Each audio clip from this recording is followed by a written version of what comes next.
Good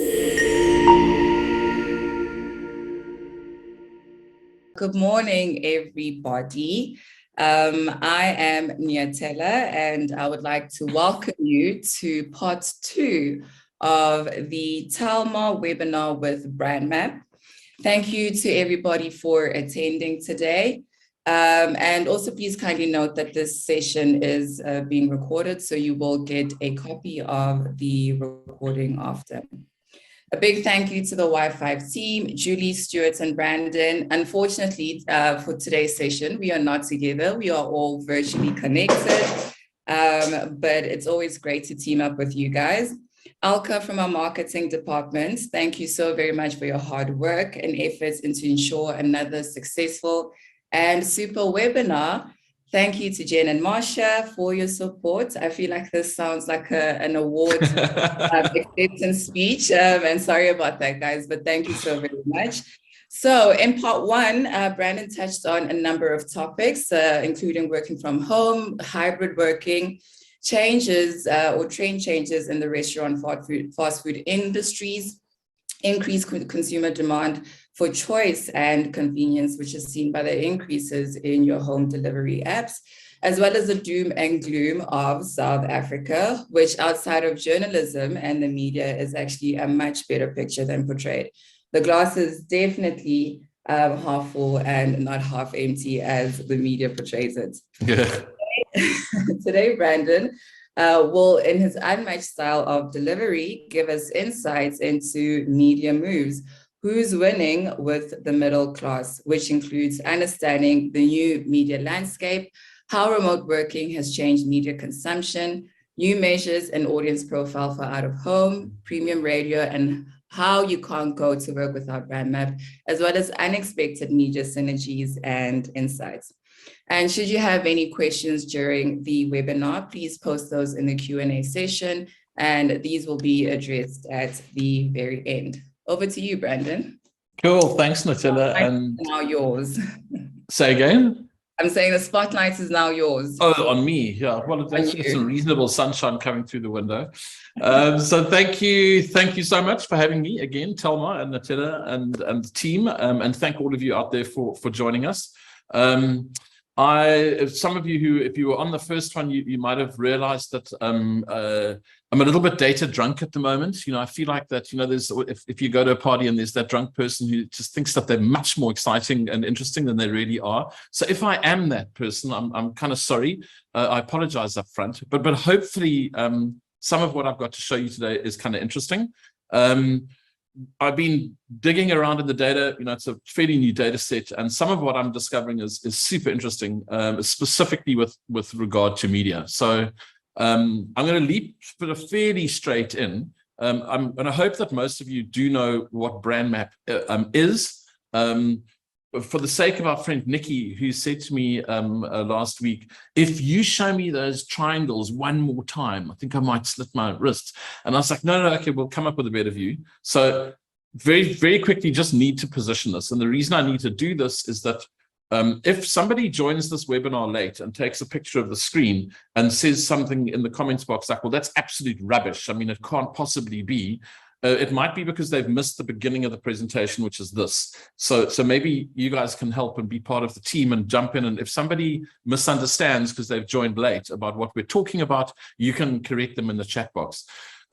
We do not talk about the whole of South Africa. The whole of South Africa looks like this. There are 43 million adults in South Africa. 70% of those adults is what we call the mass market. They live in households earning under 10,000 Rand a month. It's an enormous group of people.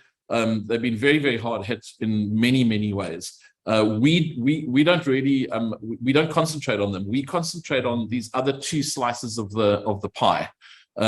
What we call the middle class, it's about 10 odd million adults living in households earning between 10 and 40,000 Rand a month.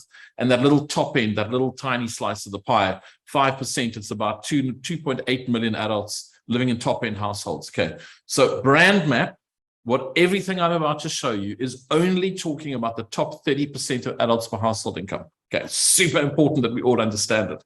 I actually had Africa Check phoning me last week, showing me some slides that people had wonderfully shared on social media, but they hadn't contextualized them properly. And it took quite a while for me to explain to Africa Check. It's like, no, we're quite sure up front that we tell people this. Okay, so everything I'm about to show you only talks to these top 2 little pieces of the pie. Okay, it's behavior within that group. Super important group, just short of 13 million adults. 100% of the tax base sits in those 2 pieces of the pie. So we need to understand who these people are. They were definitely not as hard hit. Natilla, you mentioned it earlier. If you missed that first presentation, you can go and find the link where I unpacked that. I don't want to retell the story today. We don't need to. You can go and watch that on the other link. Today, I want to leap straight in, and I want to say these people, these 12.8 million adults living in the top 30% of household income, top households by income. What do we know about them, and how has their behavior changed? Okay, so the simple thought today, like, what are you guys looking at? What are you out there? What are people looking at? What are they listening to? Like, is it all? So it seems like it's quite overwhelming. There's just so much different commentary on different channels and different this and different that. And one day DSTV's losing subscribers, and the next day it's winning subscribers. And it's very hard. So we can just take an overall view and go, what are the big things that we know about? So today, what I'm really going to be looking for here are what I call ski jumps. Okay, so what's a ski jump? Well, when I visualize data, and this entire presentation, warning up front, is like a lot of the presentations I do, they all use infographics, but only one type of infographic. It's called a bar chart. Like, for me, it's definitely the simplest way to understand data. And what I look for is ski jumps. So this is just an example. We ask a question up front just to get people into the survey about what sort of music do you mostly listen to. Obviously, we have a whole lot of different music genres. What I've done is I've run age groups against musical genres listened to. Okay, so the white bars are the youngsters and the gold bars are older people. And when you see these ski slopes, these pretty obvious continuums, right? So from lots to little, or from little to lot. The moment I see these shapes, I start getting excited, because to me, that's going to tell one of 2 stories. If it's a longevity, a longitudinal story, in other words, if I'm going 2020 versus 2021 versus 2022, I've got a very clear picture of effectively before, during, and after COVID.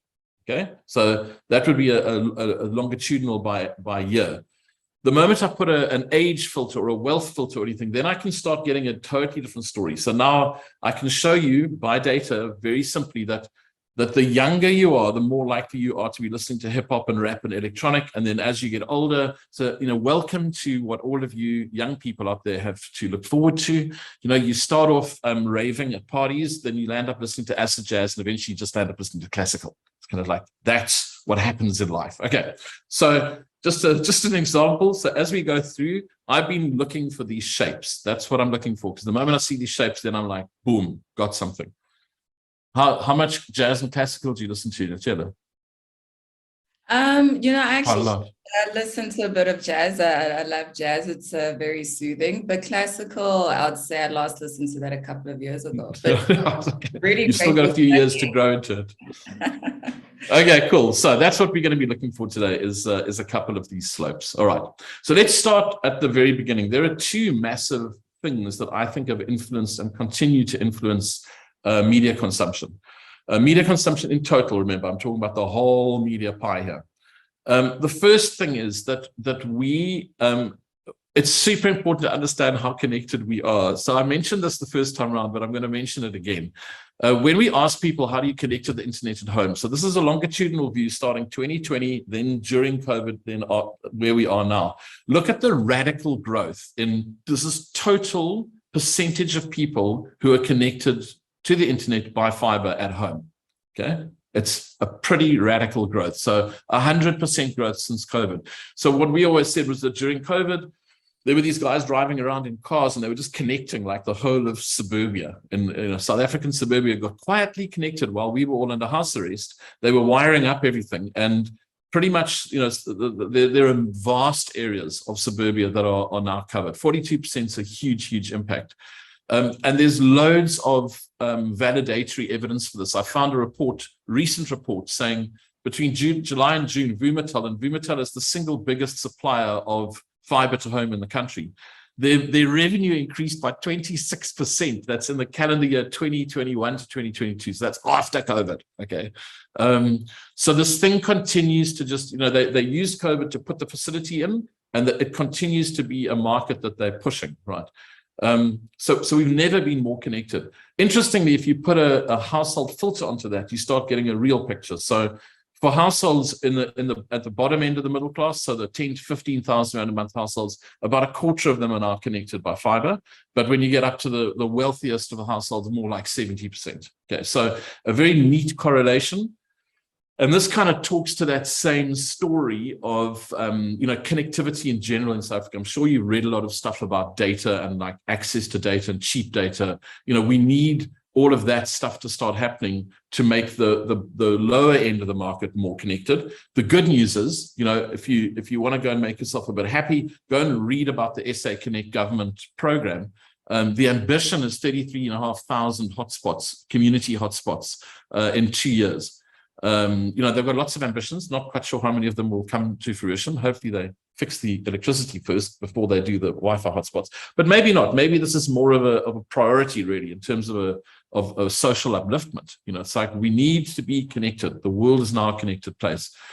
So there's lots happening here. There's huge amounts of connectivity to the top of the market, and there's increasing connectivity at the bottom. And it's just made a massive difference to how people consume media, information, all of those things. I know it sounds like it sounds a bit obvious maybe, but at least we can quantify it now and go, geez, these numbers are huge. Fiber to the home has made a massive, massive difference. The second big thing, last time around, we were talking about hybrid work, and I unpacked it for you a little bit in terms of some of the segments. But this is what we came out with in answer to the question, how do you think you're going to be working in the following year? And we get about 40% of the total respondent sample. So this is representative of that whole middle class and up group. 39% of people saying, I'll split my time between workplace and home. So there are two interesting things here. First of all, there's the new Fusion data set is going to be coming out shortly. Corin Freeland told us this morning that they have asked this question as well. And it'd be amazing to see if the two data sets validate one another, because I think the 39% says split my time. We're not terribly sure how much is split. There's no quantification of that. But we can look at this picture and go 39 plus 17. Wow, man, there's a lot more non-office work going down clearly than there ever could have been before. So how does this affect things? Well, some of the things it affects are obvious, right? So we look at messaging services and messaging platforms used, and we've included the digital conferencing, what we're all busy doing right now. We've had that in for the last 2 years. And look at the difference between people. This is just people who said home or hybrid, or I'll work at the office. Okay. We also know that 45% of all adults surveyed are using at least one of these platforms. Okay. So my little comment there, the game remains changed. I think this is a game changer. It was a game changer during COVID. It's one of the biggest things probably that's changed in our business lives, and it remains changed. It's not like we've all stopped using these platforms. It's like, look at us right now. There's 160 of us able to do this. It's extraordinary and amazing, and it's not going anywhere. Okay, so if that's something like hybrid services, what are the other things we can think of that, in terms of media, that might have changed because of this picture, this hybrid picture? So last time we talked about, something like fast food. Imagine being in the fast food industry. But what about other media consumption? So the first obvious one I went and had a look at radio. We've been doing a lot of work in radio. I think it's such a wonderful and important medium in South Africa. And the question we asked, this isn't all the options I've listed, but these are just some of the major listing occasions, right? So at home in the morning, in the car on the way to work, at work, driving around during the day, and then on the way back from work. Look at the fairly extreme differences. Look at those ski slopes, right? So the at work is almost obvious, because I think a lot of people who are at home are not going to call home work if they're working from home. But it is interesting that there's an obvious difference there. The most interesting one for me is driving around during the day. And I'll show you now why I think that's important for radio. It's part of a bigger radio picture, but we're finally, because we asked this question, we're finally able to almost tell the whole story and fill the pieces in.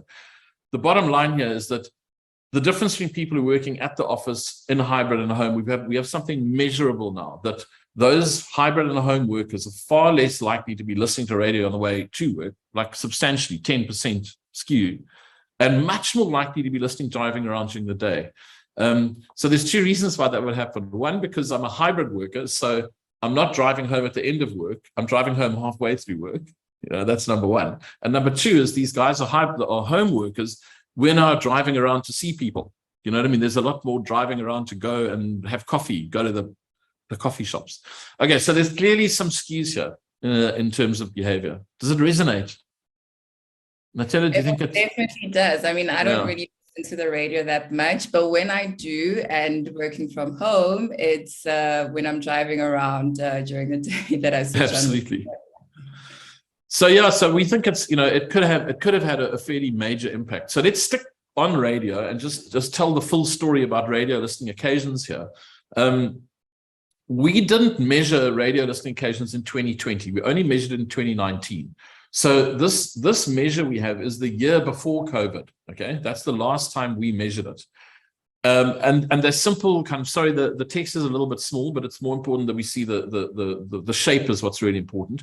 Effectively, from left to right, you're talking about waking up at home in the morning and listening to radio, and then all the way on the far right is at home at night, and then at home on the weekend is the far right. Okay, so this is almost your trip during the day. Okay, your radio listenership during the day.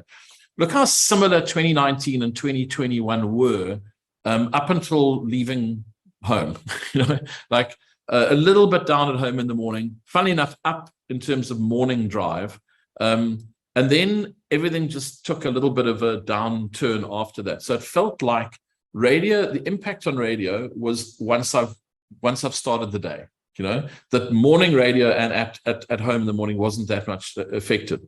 The one that was massively affected is this idea of, let's call it afternoon drive or evening drive time, where we saw a huge fall off. So the question that we asked was like, was that an anomaly? Is that just because of COVID and because of what was happening, or is this behavior that's going to continue? And now we can answer the question. So that was 2019 to 2021. Okay, so radio after the brekkie show decreased noticeably. That's what we thought.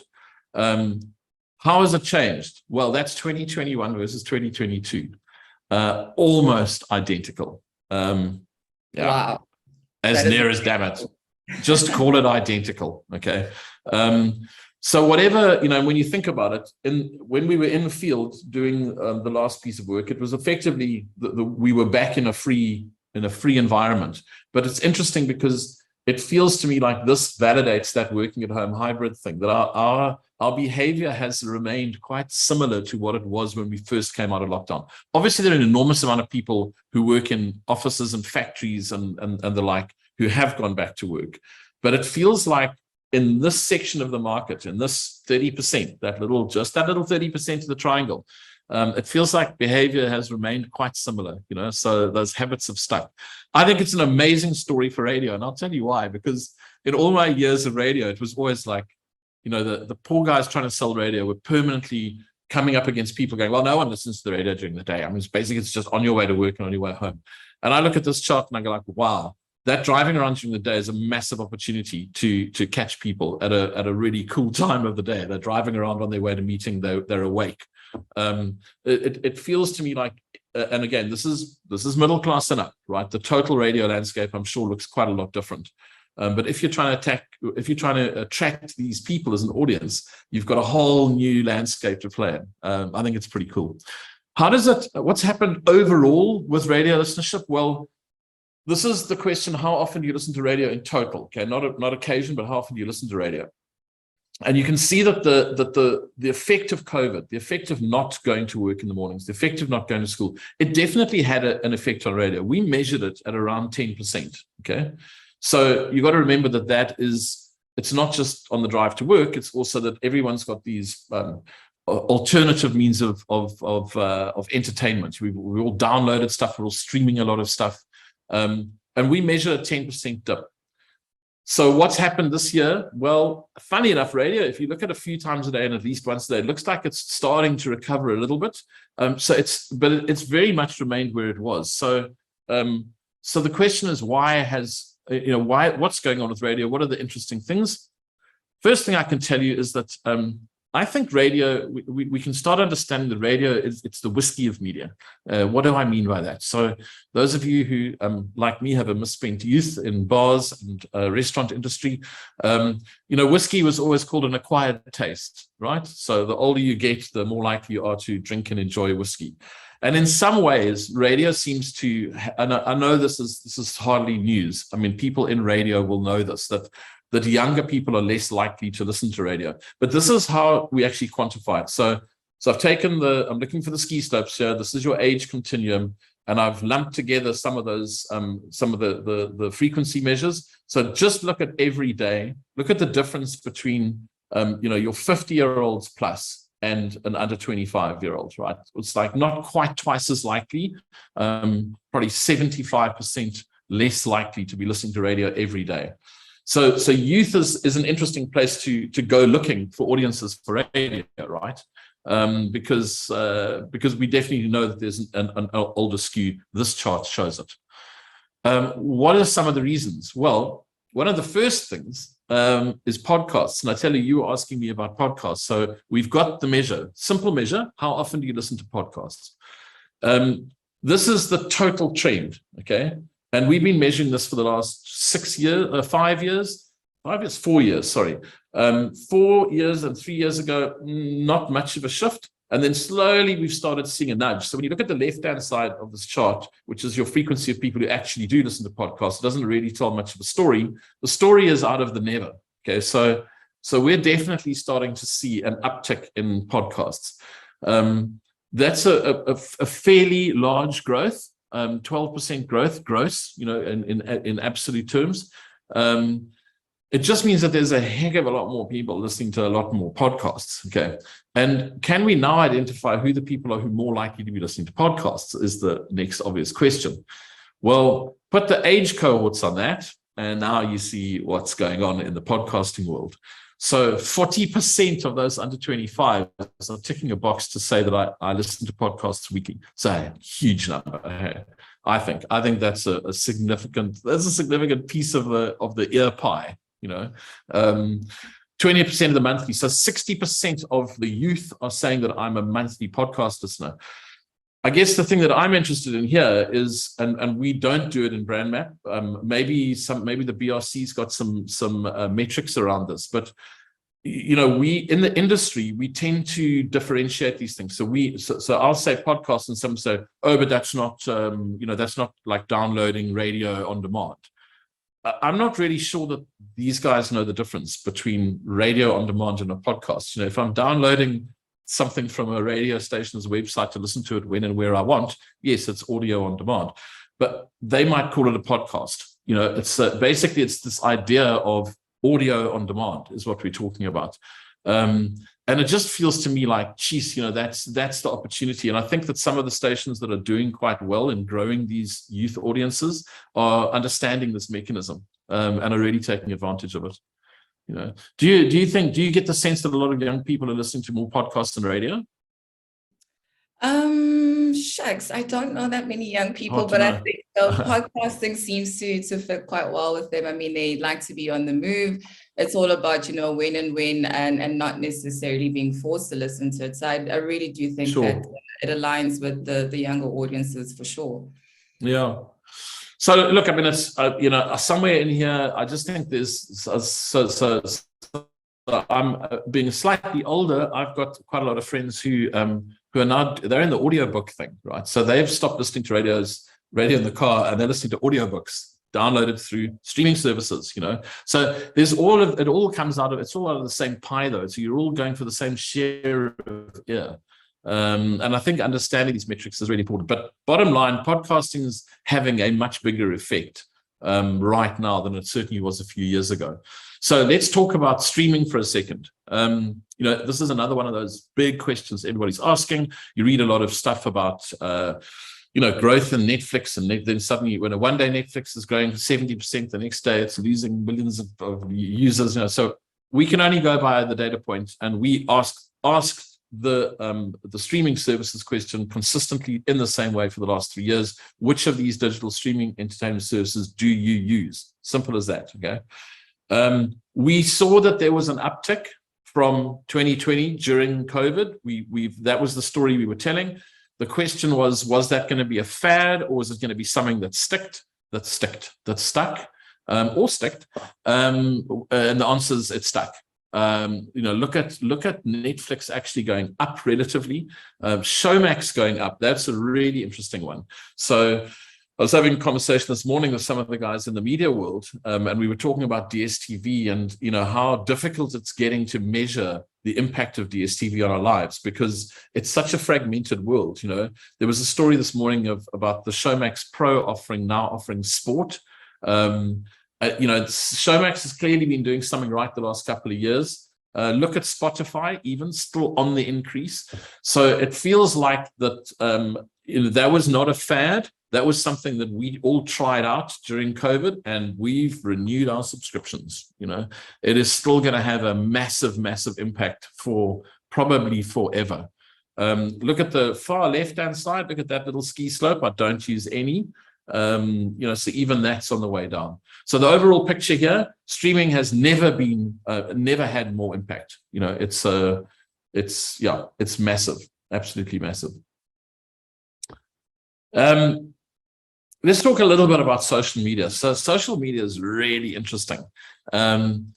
The question here is super important. So we've never asked this question saying which of them are you signed up to, or what are you signed up to? We've always asked this question about what do you use regularly, and I think that's why we've always shown some quite interesting skews, because just because I'm on Instagram doesn't necessarily mean I use it the whole time. Just because I'm signed up to Facebook doesn't necessarily mean I use it. I use it when my parents want to know what's going on.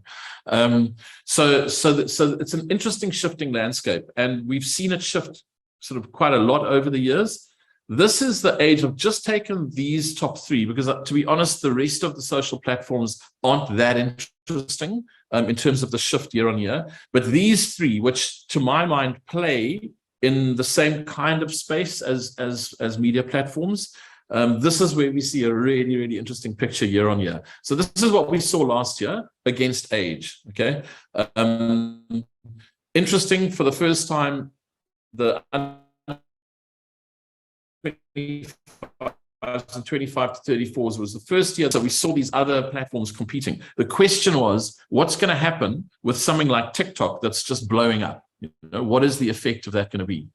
So this is what the picture looks like for 2022, exactly comparable. Okay. We see a significant drop in Instagram usage. Okay, significant. Equally interesting, TikTok, completely blowing up, relatively speaking. And the most fascinating thing is that Twitter, look at Twitter for the younger crowd. Look how it's almost made a comeback, right? So I think this is a fascinating little picture. And if you're looking at it and thinking, geez, the numbers are quite dramatic, remember the question here is, what do you use regularly? And all I can tell you is a fascinating piece of work that I did 2 weeks ago. We did a focus group with some first-year university students, had about 20 of them around a table. And I started asking these questions about social media, and it was absolutely fascinating. I thought that they would definitely be of the Instagram generation. A lot of them said, no, we don't really use Instagram anymore. What are you using instead of Instagram? Most TikTok's feeding us that kind of visual thing. Oh, so what platform are you now using for your, to get your stories and your interests? Oh, no, we're all using Twitter. So in that one little focus group, they told the story. And I think it's really fascinating, just as, how things shift. Because if you signed up to all three, it's really easy to just use one more than you use the others. So yeah, I think the social landscape's changing sort of pretty radically. Certainly for this, for these call it the top end of the market. Are you, which bucket do you fall into, Natella?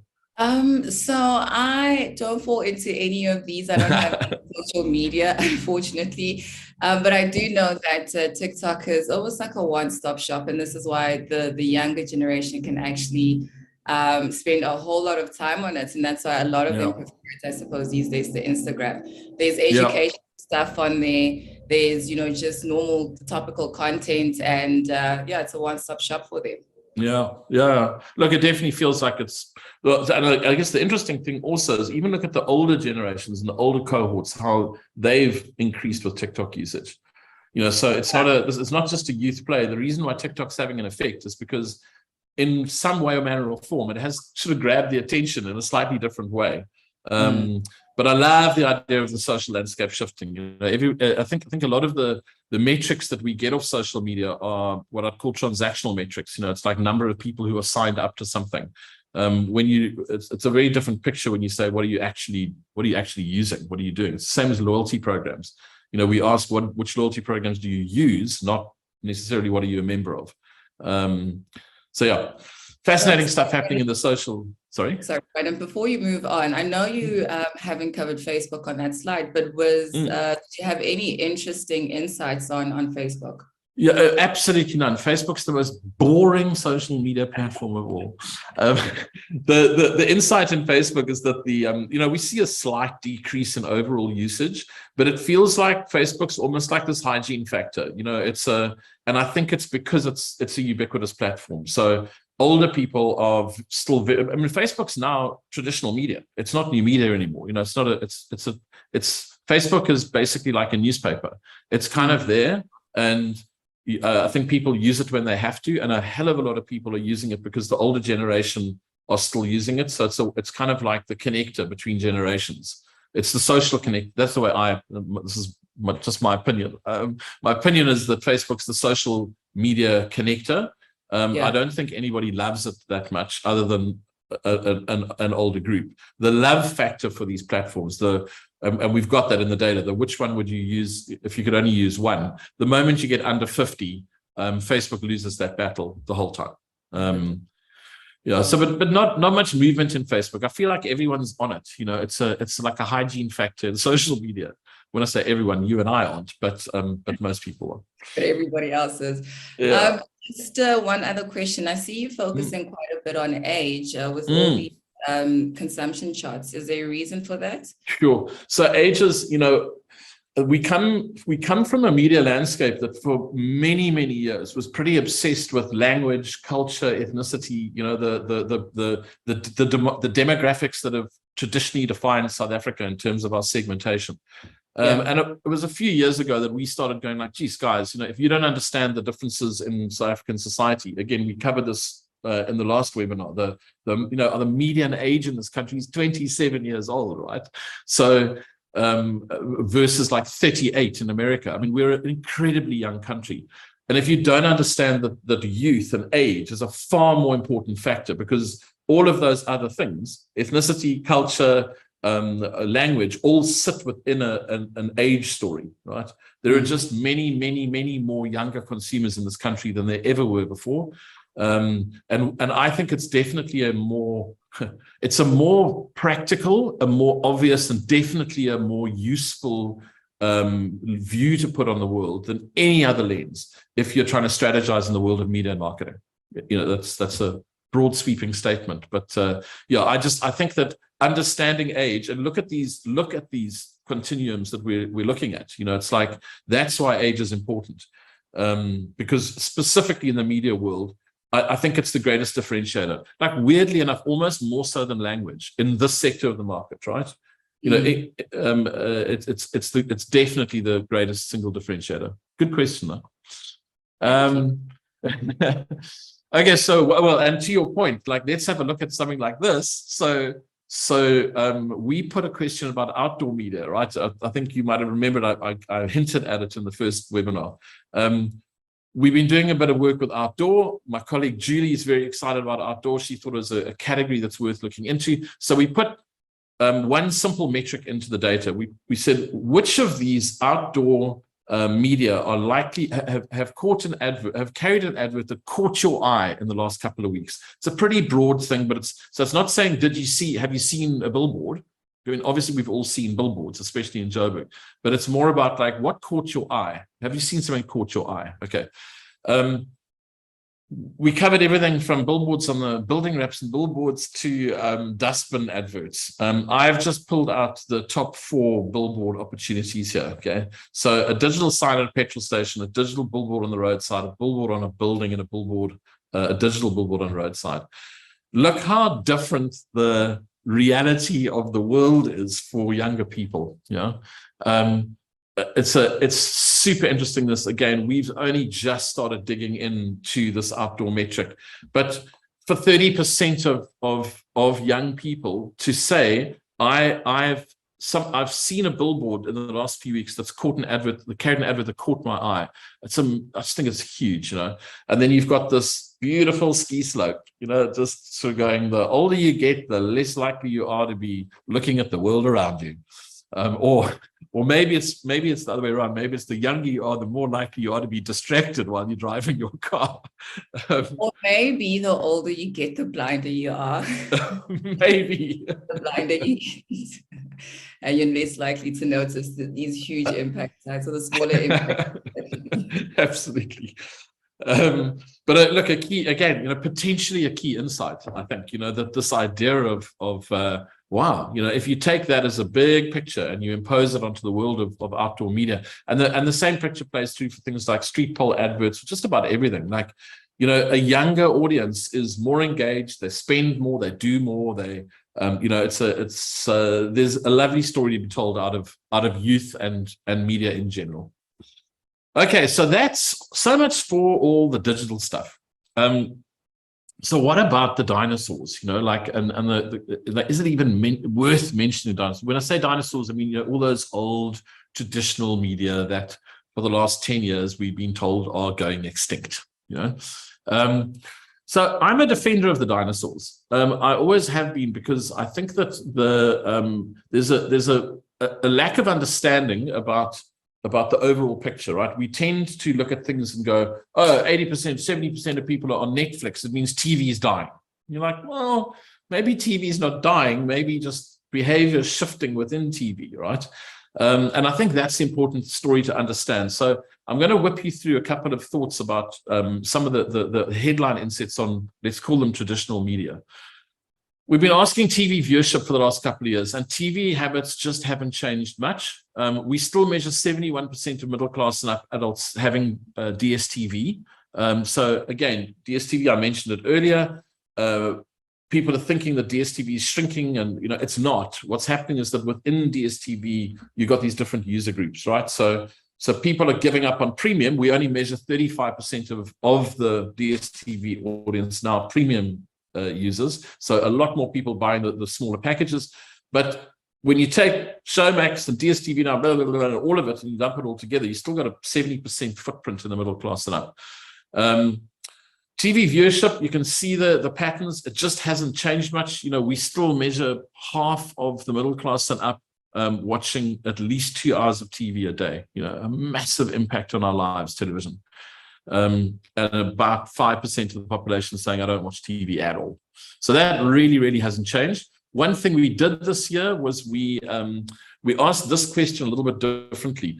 We've always sort of joined DSTV together as a channel, and it was all a bit messy. So we've divided it up into 2 different questions. And we actually asked channel usage this year, like channel viewership, just to try and get an idea of call it the free to air versus the DSTV or the paid services.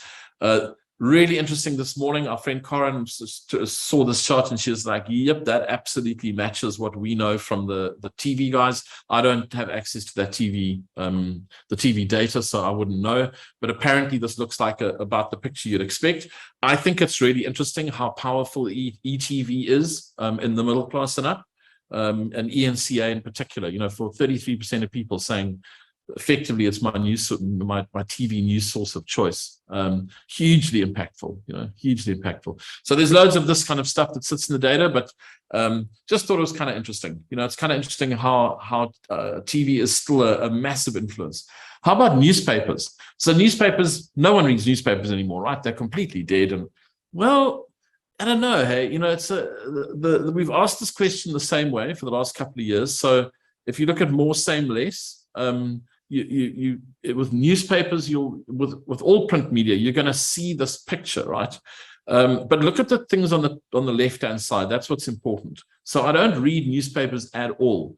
Even for younger readers, who are the greatest percentage who say I don't read newspapers at all, it's 40%. It's not 60. It's not the other way around, right? So 60% of young people are saying, I do read newspapers. Don't know how often, but I do read them. I don't buy newspapers, but still read them as 36%. Okay, so the problem here is not actually reading. It's not like young people can't read. It's just that they're certainly not going to buy a newspaper. And look how much more likely, look how similar that group is, right? So like news isn't the problem. The problem is I don't want to actually pay for news. Oops, sorry, I've got a little digital glitch. There we go. So yeah, what a rad statement. I mean, it's, and I as a career journalist and, who had many, many years of fun actually writing words and seeing them actually printed on pieces of paper. I love the fact that there's still meat on this bone, It's changed completely because it's really hard to run a business when, if you look at the average there, call it 30% of people are not reading your medium at all. And then another 40%, so that's like more than half of the people who are left won't pay for your media. It's hard to run the business, but it doesn't mean that people have stopped reading newspapers completely, completely the opposite. And we also measure magazines as the same kind of thing. Magazines were supposed to die, like 5 years ago. Apparently they're all being, and then I walk in a Woolies and Pick and Pay and whatnot. I still see these magazines on the shelf and I'm going, maybe the landscape's just changed. And I can verify to some of my friends who are still in magazines that the niche magazines, what we always thought was going to happen, the super niche magazines, when you look at Bicycling magazine or Essay Runner magazine, or, these niche things, and a lot of the House and Home, House and Garden, those kind of fairly special interest mags, they're actually doing okay. In fact, in the case of the runner and cyclist I mentioned earlier, it happens to be a friend of mine, disclaimer, but I mean, they've just had their best revenue month, like in the history of those titles. Yes, it's a small little thing, but it means that the market's fragmented, and those magazines are now speaking to very, very specific little groups of people. Yeah. So those old dinosaurs, not sure that they totally dead. So let me finish the story with a very specific thought. We're in a really strange place. I know I took some flack after the first webinar from our friends in media saying, oh, you're taking cheap shots at journalists, taking cheap shots at the news. I promise you they were not cheap shots. I'm absolutely committed to the idea of a free and independent media being the key to a successful democracy. Damn, we need good media in this country. So that wasn't what I was intending doing. What I was trying to say is that it's quite hard at the moment to know what to trust, because the more you read, the more you realize that there's strange things going on. And this is the media in general is bearing the brunt of what happened in the COVID years and the run up to COVID. So this picture you're looking at was what happened during COVID, right? The orange bar is the effect of all of the Trump rubbish and Alex Jones and his conspiracy theories and, the Bell Pottinger years and the UK and Brexit and, look how radically the level of trust overall, look how radical the level of trust was that dropped in these digital media. Now look at Facebook, from 34% of people saying I trust Facebook, boom, 11%. Generally, levels of trust in media dropped over that period. I think that's fair enough as well, because you literally didn't know who or what to believe. But on a relative scale, look at how the dinosaurs kept their head here when it comes to levels of trust. Okay, the dinosaurs kept their head. So I was super interested to know where this was going to go in the year, as we recover out of COVID. And this is what's happened. Okay. So digital media levels of trust have risen a little bit, but nowhere near what they were. Okay. Nowhere near. There's still an enormous amount of work to be done. Look at the far left there. None of the above has gone from 10% of people ticking the box to 16. So total overall levels of trust are still not great. And who's still winning the game? Look at newspapers, look at radio, look at television. They've kind of, they're maintaining, and they're maintaining at the top here. So I think digital media has got a long way to go to redeem itself in terms of the concept of trust, which is really interesting in this world where, you know, if I read a newspaper or something in print and I also read it online, is that a website or is it a newspaper? Not really sure. But I feel like what's happening here, and again, it comes out of that piece of work that I told you about, that focus group. Another really interesting thing that somebody said was, we were like, where do you guys get your news? How do you know what's happening in the world? And they went, well, we validate it from a number of sources. And I was like, well, that's a stupid answer. What does that mean? They're like, no, we hear stuff on Twitter, and then we go to the internet and we go to the newspaper sites and stuff, and we go and validate whether it's true or not. So what a fascinating world where you've got young people who think that the traditional media is more credible. And if you don't believe that, check this chart out, right? So now my good old age charts put on, onto that same view you've just seen. This is just the digital guys, right? Look how much more likely younger people are to trust digital platforms. Okay, much more likely. So Twitter, much higher. All of them, they're all ski slopes, all of them. So digital people, younger people, a lot more likely to trust digital media, but they are still, in absolute terms, much more likely to trust those old dinosaurs, to tell the truth. You know, what an indictment on digital media in general. And or let's flip that on its side. What a compliment to the level of intellect of young people to understand that, you know, the thing about these old media is that there's definitely a level of accountability that still exists. I think that even they feel you can phone a radio station and go, you're talking rubbish, or you lied.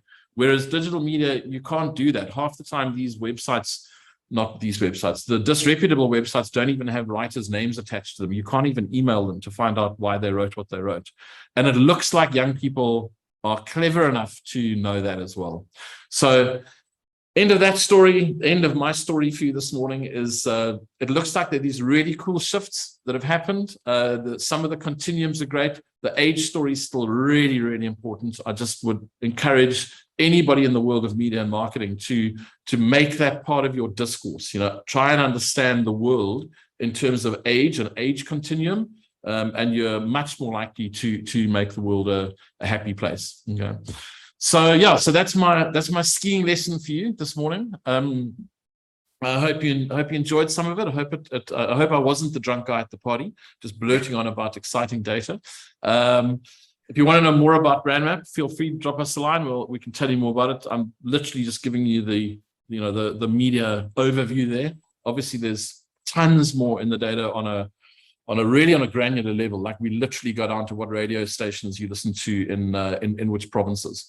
And when you start cross-tabbing the data, if you've got a tool like Telmar and you can cross-tab the data, you can start telling these kind of stories in really interesting ways and bringing the data to life and making it usable for you. So that's it from me. Thank you very much for having me. Cool. Thank you so much, Brandon. That was very, very interesting. Lots to learn there. And I can see the comments as well, just saying thank you so much. It was definitely a very, very interesting webinar today. We don't have any questions, so I think that will be all today. Cool. And it's because I didn't offend anybody today, Natila. I actually managed to not talk about any brands and not offend anybody. Damn you, Brandon. We love the controversy, and here we are on that. Yeah, guys, as Brandon mentioned, if you guys do have any questions related to BrandMapp, you can always reach out to Stuart at y5.co.za. And if you do have BrandMapp and are subscribed to it, it is available in survey time. If you would like us to take you through that, any training sessions, please reach out to myself or Marsha at mswart@talma.com and nmhlongo@talma.com. Thank you so very much, everybody, for joining, and we hope you enjoy the rest of your day further and have a great weekend when it comes around. Or it's here if you're in Cape Town. It's here if you're in Cape Town. Yeah, if you're in Cape Town. Thank you, everybody. Cheers, Nutella. Cheers, everybody. Thank you. Bye.